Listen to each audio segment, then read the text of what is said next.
Hello everyone, आज है 29 मार्च और आज इस वीडियो में हम बात करने जा रहे हैं वोडाफोन आइडिया के बारे में। देखिए, वोडाफोन आइडिया को लेकर एक चर्चा अभी वापस से शुरू हो चुकी है कि क्या दुकानें बंद हो सकती है क्या इनकी। उसके बारे में इस वीडियो में हम बातचीत भी करेंगे, लेकिन उससे पहले अगर आपने अभी तक चैनल को सब्सक्राइब नहीं किया है तो प्लीज़ अभी इसे सब्सक्राइब कर लीजिए, क्योंकि आगे भी बहुत सारे वीडियोज़ हैं जो आपको काफ़ी ज़्यादा हेल्प करेंगे। तो वोडाफोन आइडिया का शेयर 6 रुपये से भी नीचे गिर चुका है और एक महीने में अगर आप देखो तो लगातार गिरा है। 12.5% की गिरावट देखने को मिली है और हालत बद से बदतर तो हुई है। एक साल में 40% तक टूट चुका है यह शेयर और लगातार गिर रहा है। देखो, तेजी अगर आती भी है ना यहाँ पर तो वो एक टेम्पररी तेजी होती है। वापस गिरता है, वापस कुछ वक्त की राहत पहुंचाता है, एक तेजी आती है, वापस गिराता है, वापस तेजी आती है, वापस बड़ी गिरावट की तरफ जाता है। देखा जाए तो जो तेजी आ रही है उस पर भरोसा करना मुश्किल है और जो तेजी आती है वो न्यूज़ पे डिपेंड होती है कि कोई न्यूज़ आ गई, ये हो गया तो वापस भाग गया 2 दिन, वापस क्या होगा, वही नीचे की तरफ जाएगा। वोडाफोन आइडिया को लेकर एक बड़ी अपडेट आ रही है कि भैया वोडाफोन आइडिया में shut shops in absence of tariff hike. ये रिपोर्ट्स है और अभी सिर्फ ऐसा नहीं कि सिर्फ ये रिपोर्ट्स आपको पहुंचा रही है टेलीकॉम टॉक की तरफ से है। कई सारी मीडिया हाउसेस ने इसको कवर भी किया है कि भैया वोडाफोन आइडिया दिक्कत में है और भैया दुकानें बंद हो सकती है। अगेन कंफर्म नहीं है, कुछ भी कंफर्म नहीं है, चलेगी लेकिन लॉन्ग टर्म की बात सब लोग करें, ठीक है। यहां पर अगर आप देखिए, Vodafone Idea the third largest telecom operator in India may have to shut shop in near future in the tariff hike aren't implemented. अगर टैरिफ बढ़ाने की परमिशन नहीं मिलती है तो भैया दुकानें इनकी बंद हो सकती है। Telco is facing heighten competition from the rival. देखो, जियो और एयरटेल बहुत तगड़ी कंपटीशन है इनके लिए और हम देखते भी आए कि पिछले कई महीनों से वोडाफोन आइडिया के यूजर्स उनका नेटवर्क छोड़कर जियो और एयरटेल में स्विच होते नजर आ रहे हैं। उनके यूजर हर बार कम हो रहे हैं, हर महीने कम हो रहे हैं और दूसरी तरफ एयरटेल और जियो के यूजर बढ़ते नजर आ रहे हैं। While the competitors have launch 5G, Vodafone idea is still waiting for fundraising so that it can place commercial order for the 5G equipment। दिक्कत यही है कि जहां एयरटेल और जियो भैया 5G लॉन्च कर चुके हैं, वहां वोडाफोन आइडिया अभी भी वहां पर पीछे है और बहुत टाइम लगेगा, क्योंकि वोडाफोन आइडिया को पहले पैसा रेज करना पड़ेगा और उस पैसों का इस्तेमाल करना पड़ेगा कि भैया 5G इक्विपमेंट मंगवा सके और मार्केटिंग भी बाद में करनी पड़ेगी इसको। तो बहुत कुछ है यहाँ पर।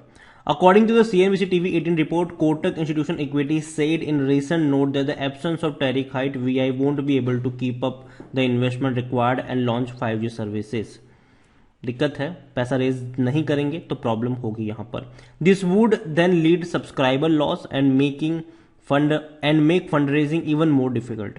क्योंकि देखो यार, अभी वोडाफोन आइडिया के पास अगर आप देखो तो पहले एक था कि भैया यूजर बेस काफी ज्यादा था, सब्सक्राइबर काफी ज्यादा थे, लेकिन हर महीने इनके सब्सक्राइबर अब कम होते जा रहे हैं, जिसकी वजह से ना फंड रेजिंग में भी दिक्कतें आ रही है।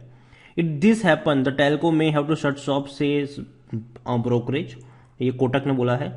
When the relief measure were announced back in September 21, the talks about the duopoly in the Indian market has subscribed। और यहाँ पर देखो तो duopoly अभी है कि जियो और एयरटेल भैया मार्केट में राज करेंगे। एक्चुअली में नहीं होना चाहिए, किसी थर्ड प्लेयर का होना जरूरी है। मैं खुद चाहूंगा कि भैया वोडाफोन आइडिया बना रहे, नहीं जाना चाहिए वोडाफोन आइडिया कहीं पर भी। लेकिन प्रॉब्लम है फंड रेजिंग को लेकर, कंपनी जो है वो पैसा रेज नहीं कर पा रही है और इसकी वजह से अगर आप देखो तो शेयर लगातार इनके गिरते चले जा रहे हैं और 5G लॉन्च करना और ज़्यादा मुश्किल हो रहा है इनके लिए। वॉल्यूम्स देखें तो बड़ी क्वांटिटी में शेयर ट्रेड हो रहे हैं, 4,70,00,000 से भी ज्यादा के वॉल्यूम्स ट्रेड होते नजर आ चुके हैं और जब दिन खत्म होगा शायद आपको 10 करोड़ तक के भी वॉल्यूम्स देखने को मिल जाएंगे। बड़ी क्वांटिटी में शेयर ट्रेड हो रहे हैं। According to Moneycontrol user 23% लोग कह रहे हैं कि बेचो, 73% लोग कह रहे हैं खरीदो, 4% लोग कह रहे हैं होल्ड करो। कंपनी में अगर आप देखोगे ना तो इनके रेवेन्यू लगातार कम हुए हैं। देखिए, टैरिफ बढ़ा भी था, ठीक है, अगर आप देखोगे तो पिछले 2 सालों में टैरिफ एक्चुअली बढ़ाया गया है, लेकिन फिर भी इनके रेवेन्यू कम होते नजर आए। रीजन सिंपल है कि यूजर्स जा रहे हैं, इनके यूजर्स छोड़ के जा रहे हैं इन्हें और लॉस तो बढ़ते ही जा रहे हैं, काफी ज्यादा बढ़ रहे हैं लॉस इनके। और कंपनी के अगर मैं क्वार्टरली आपको सिचुएशन समझाने की कोशिश करूं तो इनके रेवेन्यू अगर आप देखो तो पिछले 5 क्वार्टर से एकदम स्टिक हो चुके हैं, ना गिर रहे हैं ना बढ़ रहे हैं, मतलब जो बढ़ भी रहा है तो एकदम मिनिमम है। लेकिन दिक्कत आ रही है प्रॉफिट्स में, लॉसेस बहुत ज्यादा है और इवन लॉस बढ़ रहे हैं, बहुत ज्यादा बढ़ गए हैं इनके लॉसेस। रीज़न सिंपल है कि कंपनी के ऊपर कर्जा इतना ज़्यादा है कि कंपनी अगर 10 रुपये कमाती है तो 15 रुपये चुकाने पड़ जाते हैं इनको। कर्जा बहुत ज़्यादा है। अभी देखो इनको एजीआर ड्यूज का पैसा जो था वो चुकाना था, पैसा था नहीं इनके पास, तो क्या किया, इक्विटी ऑफर करी।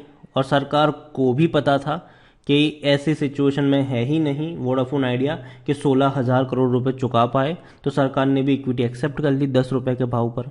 ठीक है, और 10 रुपये के भाव की इक्विटी आज आधी हो चुकी होगी। सरकार का जो 16,000 करोड़ का जो पैसा था, कर्जा था, वो शायद आज हो चुका होगा, उसकी वैल्यू आज हो चुकी होगी 9,000 करोड़ के आसपास हो चुकी होगी शायद। तो वो सरकार को तो एक्चुअली बहुत ज़्यादा घाटा हो गया यहाँ पर, क्योंकि इक्विटी की वॉल्यूम कम है। और अगर मान लो कि सरकार इक्विटी बेचकर पैसा निकालने की कोशिश भी करेगी तो इतनी सारी इक्विटी अगर मार्केट में बिकने के लिए आएगी तो और ज़्यादा शेयर टूट जाएगा। और हर साल 5,000 करोड़ रुपए चुकाने हैं सरकार को, मतलब इन वोडाफोन आइडिया को सरकार को चुकाने हैं एजीआर ड्यूज के तौर पर। तो हर साल क्या करेंगे, 5,000 करोड़ रुपए इक्विटी में कन्वर्ट करते रहेंगे।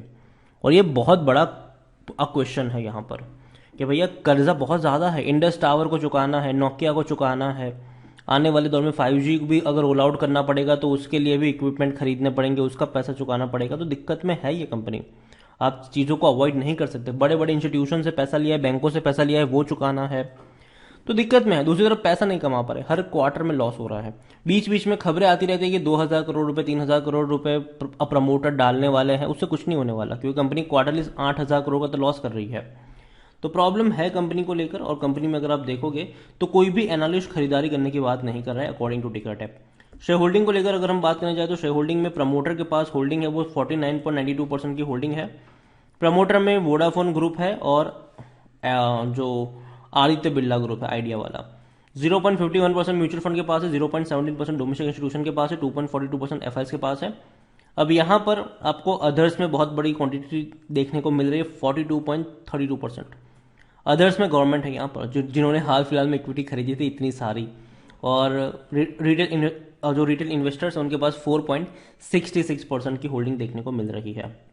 ओवरऑल मैं उतना ज़्यादा बुलिश नहीं हूँ, लेकिन एक चीज़ याद रखिएगा, यहाँ पर गेम बड़े होते हैं। जब भी ये थोड़ा बहुत गिरता है, इससे पहले भी 6 रुपये के आसपास गया था, बाउंस बैक दिखा दिया था इसने, 16 रुपये तक गया, वापस टूट कर ये वहीं पर आ रहा है। मैं ये नहीं कह रहा हूँ कि ये लेवल अच्छा है, अगेन मैं मेरी खरीदने की सलाह है ही नहीं यहाँ पर, ठीक है।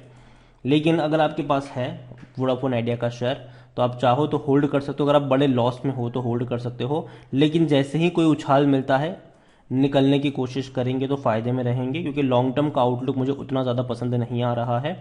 और जो कंपटीशन है वो बहुत बड़ी है, और दूसरी तरफ कर्जा इनके ऊपर बहुत ज़्यादा है, उसको चुकाने में कंपनी के हड्डियाँ निकल जाएगी यहाँ पर। तो यही मैं कहूँगा आपसे कि वोडाफोन आइडिया अभी मुझे उतना ज़्यादा पसंद नहीं आ रहा है। दूसरी तरफ मार्केट बहुत ज़्यादा प्रेशर में रहेगा आने वाले दौर में, और ऐसे में जो अच्छी अच्छी कंपनियां, बेहतर कंपनियां हैं, वो डिस्काउंटेड प्राइस में मिलने वाली है, तो वहाँ पे आपका फोकस होना चाहिए।